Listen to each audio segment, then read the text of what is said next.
خطاب با مصطفیٰ کمال پاشا۔ حضور اکرم صلی اللہ علیہ وآلہ وسلم ایک ایسے امی تھے جن کی حکمت و بصیرت کے اثر سے ہم مسلمان تقدیر کے پوشیدہ گھر سے واقف و آگاہ ہوئے، یعنی حضور صلی اللہ علیہ وآلہ وسلم نے ہمیں تقدیر کے صحیح مطلب و مفہوم سے آگاہ کیا، اور یہ کہ جد و جہد و عمل کے بغیر اس کا نتیجہ اللہ پر چھوڑو، یہ نہیں کہ ہاتھ پاؤں توڑ کر کوئی عمل نہ کر کے بیٹھے رہو اور یوں اپنی زندگی بیکار کر لو۔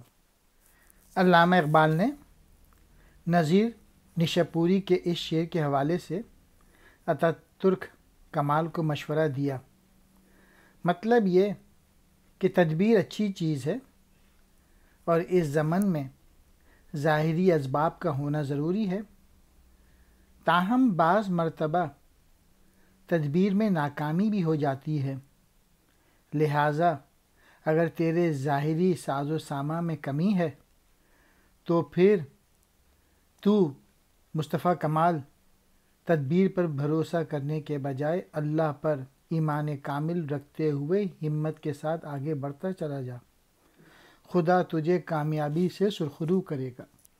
عشق، وہ دل کو روشن کرنے والا لفظ عشق جو راز بھی ہے اور راز نہیں بھی، میں تجھے اس کے بارے میں کھل کر یہ صاف صاف بتاتا ہوں۔ وہ کس نے سنا اور کہاں سے سنا؟ گویا اصل کے لحاظ سے تو ایک پوشیدہ امر، جبکہ عمل کے لحاظ سے وہ ظاہر و واضح ہے۔ عشق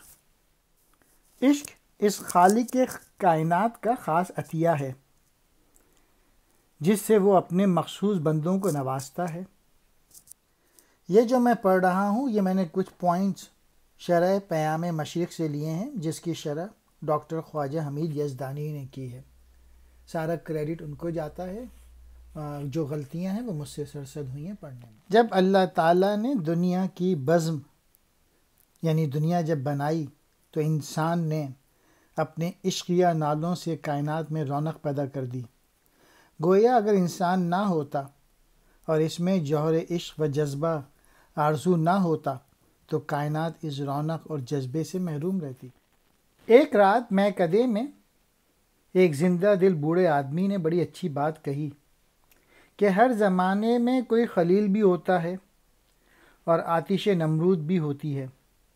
مطلب یہ ہے کہ جس طرح حضرت ابراہیم خلیل اللہ نے نمرود جیسی باطل قوت کا مقابلہ کیا اور اس کی آگ میں بے خطر کود پڑے، اسی طرح ہر دور میں کوئی نہ کوئی ایسا جابر و باطل اور انسان دشمن قوت ہوتی ہے جس کی بربادی و تباہی کرنے والا بھی کوئی نہ کوئی ہستی موجود ہوتی ہے۔ یورپ کے دانش مندوں کی تعلیم تو میری عقل و دانش میں اضافہ کیا، جبکہ اہل نظر کی صحبت نے میرا سینہ روشن کیا۔ گویا روحانی جذبے صرف اہل نظر ہی کی صحبت میں بیٹھ کر حاصل ہو سکتے ہیں۔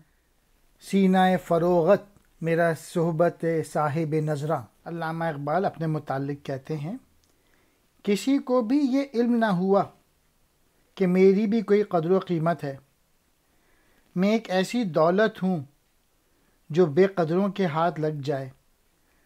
علامہ اقبال کہنا یہ چاہتے ہیں کہ ان کی قوم نے دوسری زبانوں اور قوموں کے شعراء اور فلاسفر کے اشعار و اقوال کو تو لائق توجہ جانا، لیکن میرے روح پرور پیغام پر بالکل توجہ نہ دی۔